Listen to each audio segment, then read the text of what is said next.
Hi hello ನಮಸ್ಕಾರ. ಎಲ್ಲರೂ ಹೇಗಿದ್ದೀರಾ? ಎಲ್ಲರೂ ಚೆನ್ನಾಗಿದ್ದೀರಾ ಅಂತ ಭಾವಿಸ್ತೀನಿ. Welcome back my YouTube channel. ಯಾರೆಲ್ಲ ಇನ್ನೂ ನನ್ನ ಚಾನಲ್ಗೆ ಸಬ್ಸ್ಕ್ರೈಬ್ ಮಾಡಿಲ್ವೋ ಸಬ್ಸ್ಕ್ರೈಬ್ ಮಾಡಿಕೊಂಡು ಬೆಲ್ ಐಕಾನ್ ಮೇಲೆ ಕ್ಲಿಕ್ ಮಾಡಿ ನೋಟಿಫಿಕೇಷನ್ ಆಲ್ ಅಂತ ಕೊಟ್ಟು ವೀಡಿಯೋನ ಕೊನೆವರೆಗೂ ಸ್ಕಿಪ್ ಮಾಡಿದೆ ನೋಡಿ.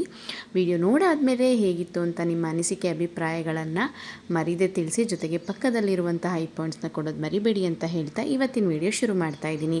ನೀವಿವಾಗ ನೋಡ್ತಾ ಇರೋ ವಿಡಿಯೋ ಬಂದು ಹಂಪಿಯನ್ನು ಮುಗಿಸ್ಕೊಂಡು ನಾವು ಸೀದಾ ಬಂದಿದ್ದೆ ಮಂತ್ರಾಲಯಕ್ಕೆ ಹೋಗೋಕ್ಕಿಂತ ಮುಂಚೆ ಫಸ್ಟು ಶ್ರೀ ಬಿಚ್ಚಾಲಮ್ಮ ದೇವಿಯ ದೇವಸ್ಥಾನಕ್ಕೆ ಬಂದ್ವಿ. ನಾನಿದಕ್ಕೆ 2 ಸಲ ಬಂದಿದ್ರೂ ದೇವಾಲಯ ಇನ್ನೂ ಆಗಿರಲಿಲ್ಲ. ಬಟ್ ಈಗ ಹೊಸದಾಗಿ ದೇವಾಲಯವನ್ನು ಕಟ್ಟಿಸಿದ್ರು. ತುಂಬಾ ಚೆನ್ನಾಗಿತ್ತು ದೇವಸ್ಥಾನ ಮಾತ್ರ. ಈ ದೇವಾಲಯಕ್ಕೆ ತನ್ನದೇ ಆದ ವಿಶಿಷ್ಟತೆ ಇದೆ. ನೀವಿವಾಗ ನೋಡ್ತಾ ಇರುವಂಥದ್ದೇ ತಾಯಿ ಬಿಚ್ಚಾಲಮ್ಮ ತಾಯಿಯ ಗರ್ಭಗುಡಿ ಮೂಲ ವಿಗ್ರಹ. ಇನ್ನು ಸ್ವಲ್ಪ ಈ ದೇವಾಲಯ ಈ ಕ್ಷೇತ್ರದ ಬಗ್ಗೆ ತಿಳ್ಕೊಳ್ಳೋಣ ಬನ್ನಿ. ಬಿಚ್ಚಾಲೆ ಎನ್ನುವ ಹಳ್ಳಿಯು ಮಂತ್ರಾಲಯದಿಂದ 20 ಕಿಲೋಮೀಟರ್ ದೂರದಲ್ಲಿದೆ. ರಾಘವೇಂದ್ರ ಸ್ವಾಮಿ 12 ವರ್ಷಗಳ ಕಾಲವನ್ನು ಈ ಬಿಚ್ಚಾಲೆ ಹಳ್ಳಿಯೇ ಕಳೆದರು ಎನ್ನಲಾಗುತ್ತದೆ. ಬಿಚ್ಚಾಲೆಯನ್ನು ಭಿಕ್ಷಾಲಯ ಎಂತಲೂ ಕರೆಯಲಾಗುತ್ತದೆ. ಆ್ಯಂಡ್ ಈ ದೇವಾಲಯದ ವಿಶೇಷತೆ, ಈ ದೇವಾಲಯವನ್ನು ಬಾಳೆಹಣ್ಣು ಹಾಗೂ ಬೆಲ್ಲದಿಂದ ಕಟ್ಟಲಾಗಿದೆಯಂತೆ. ಶ್ರೀ ಬಿಚ್ಚಾಲಮ್ಮ ದೇವಸ್ಥಾನದ ವಿಶೇಷ, ಈ ದೇವಸ್ಥಾನದ ಕಟ್ಟಡವು ಬಾಳೆಹಣ್ಣು ಬೆಲ್ಲದಿಂದ ಕಟ್ಟಲಾಗಿದೆ.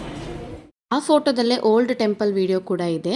2009ರ ವೇಳೆ ಅತಿಯಾದ ಮಳೆಯಿಂದ ಮಂತ್ರಾಲಯ ಹಾಗೂ ಸುತ್ತಲಿನ ಹಳ್ಳಿಗಳು ಮುಳುಗಿ ಹೋಗಿದ್ದವು ಎಂದು ಹೇಳಲಾಗುತ್ತದೆ. ಅಪ್ಪಣ್ಣಾಚಾರ್ಯರು ವೇದ ಹಾಗೂ ಉಪನಿಷತ್ತನ್ನು ತಿಳಿದ ಒಬ್ಬ ಮಹಾನ್ ವಿದ್ವಾಂಸ. ಇವರು ತನ್ನ ವಿದ್ಯಾರ್ಥಿಗಳಿಗೆ ಸನ್ಯಾಸಿಗಳ ಜೀವನದ ಕಷ್ಟ ಏನೆಂಬುದು ಅರ್ಥವಾಗಬೇಕು ಎನ್ನುವ ಉದ್ದೇಶದಿಂದ ಬಗಲಿಗೆ ಜೋಳಿಗೆಯನ್ನು ಹಾಕಿಕೊಂಡು ಭಿಕ್ಷೆ ಬೇಡಿ ಬರಬೇಕು ಎಂದು ಹೇಳಿದರು. ಶಿಷ್ಯರು ಬೇಡಿ ಬಂದ ಅಕ್ಕಿಯನ್ನು ತೆಗೆದುಕೊಂಡು ಒಂದು ಬಟ್ಟೆಯಲ್ಲಿ ಕಟ್ಟಿದರು. ನಂತರ ಅದನ್ನು ಹತ್ತಿರದಲ್ಲಿರುವ ಅಂಟಿನ ಮರದ ಕೊಂಬೆಯೊಂದಕ್ಕೆ ಕಟ್ಟಿದರು. ಇದಾದ ಸ್ವಲ್ಪ ಸಮಯದಲ್ಲಿಯೇ ಅಕ್ಕಿಯು ಅನ್ನವಾಯಿತು. ಅಷ್ಟರಲ್ಲಿ ಅಪ್ಪಣ್ಣಾಚಾರ್ಯರು ತಮ್ಮ ಪ್ರವಚನವನ್ನು ನಿಲ್ಲಿಸಿದರು. ಇವರ ಈ ಒಂದು ಅಗಾಧ ಶಕ್ತಿಯನ್ನು ಮೆಚ್ಚಿ ಮಧ್ವ ಸನ್ಯಾಸಿ ರಾಘವೇಂದ್ರ ಸ್ವಾಮಿಗಳು ತಮ್ಮ ದೈವಶಕ್ತಿಯಿಂದ ಅಪ್ಪಣ್ಣಾಚಾರ್ಯರನ್ನು ಮುಟ್ಟಿ ಆಶೀರ್ವದಿಸಿದರು. ಅಂದಿನಿಂದ ಈ ಊರಿಗೆ ಬಿಚ್ಚಾಲೆ ಎನ್ನುವ ಹೆಸರು ಬಂತು ಎಂದು ಹೇಳಲಾಗುತ್ತದೆ. ಈ ದೇವಾಲಯ, ಈ ಊರಿನ ಇತಿಹಾಸ ಇದು. ಬಿಚ್ಚಾಲಮ್ಮ ತಾಯಿಯ ದರ್ಶನವನ್ನು ಮಾಡಿಕೊಂಡು ಇಲ್ಲಿ ಏಕಶಿಲಾ ಬೃಂದಾವನವನ್ನು ನೋಡೋದಕ್ಕೆ ನಾವು ಬಂದ್ವಿ. ಒಟ್ಟಾರೆಯಾಗಿ ಈ ಜಾಗದ ಮಹತ್ವ ಹೇಳೋದಾದರೆ, ಶ್ರೀ ರಾಘವೇಂದ್ರ ಸ್ವಾಮಿಗಳು ತನ್ನ ಶಿಷ್ಯರಾದಂಥ ಅಪ್ಪಣ್ಣಾಚಾರ್ಯರ ಈ ಊರಿನಲ್ಲಿ 13 ವರ್ಷಗಳ ಕಾಲ ತಪಸ್ಸು ಮಾಡಿದರು. ಅದೇ ಈ ಸ್ಥಳದ ಮಹಿಮೆ. ಈ ಏಕಶಿಲಾ ಬೃಂದಾವನವನ್ನು ಶ್ರೀ ರಾಘವೇಂದ್ರ ಸ್ವಾಮಿಗಳವರ ಆಪ್ತ ಶಿಷ್ಯರಾದ ಶ್ರೀ ಅಪ್ಪಣ್ಣಾಚಾರ್ಯರು ನಿರ್ಮಿಸಿದರು. ಈ ಏಕಶಿಲಾ ಬೃಂದಾವನದ ಹಿಂದೆ ಒಂದು ದೈವಿಕ ಸಂಕಲ್ಪವಿದೆ. ಮಂತ್ರಾಲಯದಲ್ಲಿ ರಾಘವೇಂದ್ರ ಸ್ವಾಮಿಗಳು ಬೃಂದಾವನ ಪ್ರವೇಶಿಸಿದಾಗ ಅಪ್ಪಣ್ಣಾಚಾರ್ಯರು ಅಲ್ಲಿ ಇರಲಿಲ್ಲ. ನಂತರ ಅವರು ಮಂತ್ರಾಲಯಕ್ಕೆ ಆಗಮಿಸಿದಾಗ ದುಃಖಿತರಾದರು. ಆಗ ರಾಘವೇಂದ್ರ ಸ್ವಾಮಿಗಳು ಸ್ವಪ್ನದಲ್ಲಿ ಬಂದು ಬಿಚ್ಚಾಲೆಯಲ್ಲಿ ತಾವಿಬ್ಬರು ಕುಳಿತು ಜಪ ಮಾಡುತ್ತಿದ್ದ ಸ್ಥಳದಲ್ಲಿ ಬೃಂದಾವನವನ್ನು ನಿರ್ಮಿಸಲು ಆದೇಶಿಸಿದರು. ಆಗ ಅಪ್ಪಣ್ಣಾಚಾರ್ಯರು ಗುರು ರಾಘವೇಂದ್ರ ಸ್ವಾಮಿಗಳ ಅಪ್ಪಣೆಯಂತೆ ಏಕಶಿಲಾ ಬೃಂದಾವನವನ್ನು ಈ ಬಿಚ್ಚಾಲೆ ಗ್ರಾಮದಲ್ಲಿ ನಿರ್ಮಿಸಿದರು. ಈ ಏಕಶಿಲೆಯ ವಿಶೇಷತೆ ಏನಪ್ಪ ಅಂದರೆ, ಈ ಬೃಂದಾವನವನ್ನು ಒಂದೇ ಕಲ್ಲಿನಲ್ಲಿ ಕೆತ್ತಿ ನಿರ್ಮಿಸಿರುವುದು ಇದರ ಪ್ರಮುಖ ವೈಶಿಷ್ಟ್ಯವಾಗಿದೆ. ಮಂತ್ರಾಲಯಕ್ಕೆ ಬಂದವರು ಇಲ್ಲಿಗೂ ಮಿಸ್ ಮಾಡದೆ ಬರ್ತಾರೆ. ಇಲ್ಲೂ ಕೂಡ ತುಂಗಾ ನದಿ ಹರಿತಾ ಇದೆ. ತುಂಗಾ ನದಿ ತೀರದಲ್ಲೇ ಏಕಶಿಲಾ ಬೃಂದಾವನ, ಬಿಚ್ಚಾಲಮ್ಮ ತಾಯಿಯ ಸನ್ನಿಧಾನ ಇರುವುದನ್ನು ನೋಡ್ಬೋದು. ಸ್ವಲ್ಪದೇ ದೂರದಲ್ಲಿ ಅಪ್ಪಣ್ಣಾಚಾರ್ಯರ ಮನೆ ಇರುವುದನ್ನು ನಾವು ಕಾಣಬಹುದು. ಮಂತ್ರಾಲಯದಲ್ಲಿ ಆರಾಧಿಸಲಾಗುವ ಎಲ್ಲ ಬಗೆಯ ಸಾಂಪ್ರದಾಯಿಕ ಆರಾಧನೆಗಳನ್ನು ಬಿಚ್ಚಾಲೆಯಲ್ಲಿಯೂ ಮಾಡಲಾಗುತ್ತದೆ. ಇಲ್ಲಿ ಪ್ರತಿ ವರ್ಷ ಶ್ರೀ ರಾಘವೇಂದ್ರ ಸ್ವಾಮಿ ಆರಾಧನಾ ಮಹೋತ್ಸವವು ಬಹಳ ವಿಜೃಂಭಣೆಯಿಂದ 3 ದಿನಗಳ ಕಾಲ ನಡೆಯುತ್ತದೆ. ಈ ಊರ ಹೆಸರು ಬಂದು ಬಿಚ್ಚಾಲೆ ಅಂತ ಕರೀತಾರೆ. ಹಳೆ ಹೆಸರು ಬಿಚ್ಚಾಲಯ, ಇವಾಗ ಬಿಚ್ಚಾಲೆ ಅಂತ ಆಗಿದೆ. ಮಂತ್ರಾಲಯಕ್ಕೆ ಹೋಗಿ ಬಂದ್ರ ನೀವೆಲ್ಲಾರು?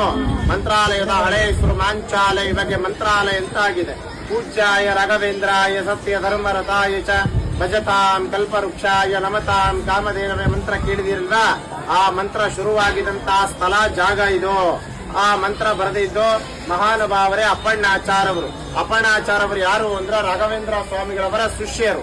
ಅವರ ಹುಟ್ಟಿದಂತಹ ಸ್ಥಳ ಇದೇ ಊರಲ್ಲಿ. ರಾಘವೇಂದ್ರ ಸ್ವಾಮಿಗಳವರು ಅವರ ಮಂತ್ರಾಲಯಕ್ಕೆ ಹೋಗ್ತಿನ ಮುಂಚೆ 13 ವರ್ಷ ಕಾಲ ರಾಘವೇಂದ್ರ ಸ್ವಾಮಿಗಳವರು ಇದೇ ಕ್ಷೇತ್ರದಲ್ಲಿ ಇದ್ದಿದ್ದು.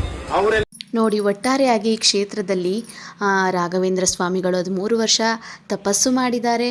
ಆ್ಯಂಡ್ ಇಲ್ಲಿ ರಾಯರ ಏಕಶಿಲಾ ಬೃಂದಾವನ ಇದೆ. ಜೊತೆಗೆ ಇಲ್ಲಿ ರಾಯರ ಪ್ರಸಿದ್ಧ ಜಪ ಮಂತ್ರವಾದ ಪೂಜ್ಯಾಯ ರಾಘವೇಂದ್ರಾಯ ಸತ್ಯಧರ್ಮರತಾಯ ಚ ಭಜತಾಂ ಕಲ್ಪವೃಕ್ಷಾಯ ನಮತಾಂ ಕಾಮಧೇನವೇ, ಈ ಶ್ಲೋಕ ಹುಟ್ಟಿದ್ದು ಇದೇ ಜಾಗದಲ್ಲಂತೆ. ಅದನ್ನು ಅಪ್ಪಣ್ಣಾಚಾರ್ಯರು ಬರೆದಿದ್ದು ಅಂತ ಹೇಳಲಾಗುತ್ತದೆ. ಈ ಜಪದ ಕಟ್ಟೆ ಎಲ್ಲನೂ ನೋಡಿಕೊಂಡು ಬಂದ್ವಿ. ಇಲ್ಲಿ ಯಾವುದೋ ನಾಗರ ಕಲ್ಲಿನ ರೀತಿ ಇತ್ತು. ಈ ಇಷ್ಟು ಚಂದ ದೇವಸ್ಥಾನವನ್ನು ನಾನು ಇದೇ ಫಸ್ಟ್ ನೋಡ್ತಾ ಇದ್ದೆ. ಲಾಸ್ಟ್ ಟೈಮ್ ಬಂದಿದ್ದಾಗ ಇನ್ನು ದೇವಸ್ಥಾನ ಫುಲ್ ಕಟ್ಟಿರಲಿಲ್ಲ, ನಂಗೆ ಸರಿಯಾಗಿ ನೆನಪು ಕೂಡ ಇಲ್ಲ. ಇಲ್ಲಿ ನಾಗರಕಲ್ಲುಗಳನ್ನು ನೋಡಿ ಮುಟ್ಟಿ ನಮಸ್ಕರಿಸಿದ್ವಿ. ಚಲಮ್ಮ ಟೆಂಪಲ್ ನೋಡಿದ್ವಿ. ಆ್ಯಂಡ್ ಈ ದೇವಾಲಯದ ಇನ್ನೊಂದು ವಿಶೇಷತೆ, ಬಾಳೆಹಣ್ಣು ಬೆಲ್ಲವನ್ನು ತಿನ್ನೋದಕ್ಕಷ್ಟೇ ಅಲ್ಲ, ದೇವಾಲಯ ಕಟ್ಟೋದಕ್ಕೂ ಬೆಳೆಸ್ತಾರೆ ಅನ್ನೋದಕ್ಕೆ ಜೀವಂತ ಸಾಕ್ಷಿ ಇದು ಅಂತಲೇ ಹೇಳ್ಬೋದು. ಈ ಎಲ್ಲ ದರ್ಶನವನ್ನು ಮಾಡಿಕೊಂಡು ನಾವು ಹೊರಟ್ವಿ. ಇಲ್ಲಿಂದ ಚೂರು ಮುಂದೆ ಹೋದರೆ ಅಪ್ಪಣ್ಣಾಚಾರ್ಯರ ಮನೆ ಇರೋದನ್ನು ಕಾಣಬಹುದು. ಅದನ್ನು ಕೂಡ ನಾನು ಸ್ವಲ್ಪದರ ಮಟ್ಟಿಗೆ ವಿಡಿಯೋ ಮಾಡ್ಕೊಂಡಿದ್ದೀನಿ. ಅದನ್ನು ಸ್ವಲ್ಪ ನನಗೆ ತಿಳಿದಿರುವಷ್ಟು ಮಾಹಿತಿಯನ್ನು ಕೊಟ್ಟು ನಿಮಗೆ ತಿಳಿಸ್ಕೊಡ್ತೀನಿ. ನಾವು ಹೊರಟು ಒಂದು ಕಾಲ್ನಡಿಗೆಯಲ್ಲಿ ನಡ್ಕೊಂಡು ಹೋದರೆ ವಾಕೇಬಲ್ ಡಿಸ್ಟೆನ್ಸೇ, ಬಟ್ ನಾವು ಕಾರಲ್ಲೇ ಹೊರಟ್ವಿ. ನೆಕ್ಸ್ಟ್ ಮಂತ್ರಾಲಯಕ್ಕೆ ಹೋಗ್ಬೇಕಂತ ಹೇಳಿ. ಅಪ್ಪಣ್ಣಾಚಾರ್ಯರ ಮನೆಯು ಶ್ರೀ ಗುರು ರಾಘವೇಂದ್ರ ಸ್ವಾಮಿಗಳ ಪರಮ ಭಕ್ತರಾದ ಶ್ರೀ ಅಪ್ಪಣ್ಣಾಚಾರ್ಯರ ನಿವಾಸವಾಗಿದೆ. ಅಲ್ಲಿಂದ ಚೂರು ಮುಂದೆ ಹೋದರೆ ಇಲ್ಲೇ ಮತ್ತೆ ನಾವು ತುಂಗಾ ತೀರದಲ್ಲೇ ಹೋಗ್ತೀವಿ, ತುಂಗಾ ನದಿಯ ದಂಡೆ ರೋಡಲ್ಲೇ ಹೋಗ್ತೀವಿ. ಫೈನಲಿ ನಾವು ಅಪ್ಪಣ್ಣಾಚಾರ್ಯರ ಮನೆ ರೋಡಿಗೆ ಬಂದ್ವಿ. ಮಳೆ ಬಂದು ಜಾಗ ಈ ರೀತಿ ಇದೆ ಅಷ್ಟೇ. ಈ ಅಪ್ಪಣ್ಣಾಚಾರ್ಯರ ಮನೆ ಇದು ರಾಯರ ತಪೋಭೂಮಿಯಾಗಿರುವಂಥ ಬಿಚ್ಚಾಲೆ ಎಂಬ ಪವಿತ್ರ ಗ್ರಾಮದಲ್ಲಿದೆ. ಮಂತ್ರಾಲಯದಿಂದ ಸುಮಾರು 22 ಕಿಲೋಮೀಟರ್ ದೂರದಲ್ಲಿರುವ ಈ ಸ್ಥಳವು ತುಂಗಭದ್ರಾ ನದಿಯ ದಡದಲ್ಲಿದೆ. ರಾಘವೇಂದ್ರ ಸ್ವಾಮಿಗಳು ಸುಮಾರು 13 ವರ್ಷಗಳ ಕಾಲ ಬಿಚ್ಚಾಲೆಯಲ್ಲಿಯೇ ನೆಲೆಸಿ ಅಪ್ಪಣ್ಣಾಚಾರ್ಯರ ಮನೆಯಲ್ಲಿಯೇ ಪೂಜೆ ಮತ್ತು ಧ್ಯಾನವನ್ನು ನಡೆಸುತ್ತಿದ್ದರು ಎಂಬ ಇತಿಹಾಸ ಇದೆ. ಇದೇ ಅಪ್ಪಣ್ಣಾಚಾರ್ಯರ ಮನೆ. ಹೋಗ್ತಿದ್ದಂಗೆ ನಾವು ರಾಯರು ಮಲಗ್ತಿದ್ದಂಥ ಜಾಗವನ್ನು ನೋಡ್ಬೋದು. ಇದೇ ರಾಯರು ಮಲಗ್ತಿದ್ದಂಥ ಜಾಗ. ಇನ್ನು ಈ ಮನೆಯಲ್ಲಿ, ಅಪ್ಪಣ್ಣಾಚಾರ್ಯರ ಮನೆಯಲ್ಲಿ ರಾಯರು ಬಳಸ್ತಿದ್ದಂಥ ಒಳ್ಕಲ್ಲು ಮತ್ತು ವಿಶ್ರಾಂತಿ ಪಡೆಯುತ್ತಿದ್ದಂಥ ಜಾಗ ಮತ್ತು ಅವರು ಪೂಜೆ ಮಾಡುತ್ತಿದ್ದಂಥ ವಿಗ್ರಹಗಳನ್ನ ನಾವಿಲ್ಲಿ ಕಾಣಬಹುದು. ಯಾವುದನ್ನು ಮುಟ್ಟೋ ಹಾಗಿಲ್ಲ.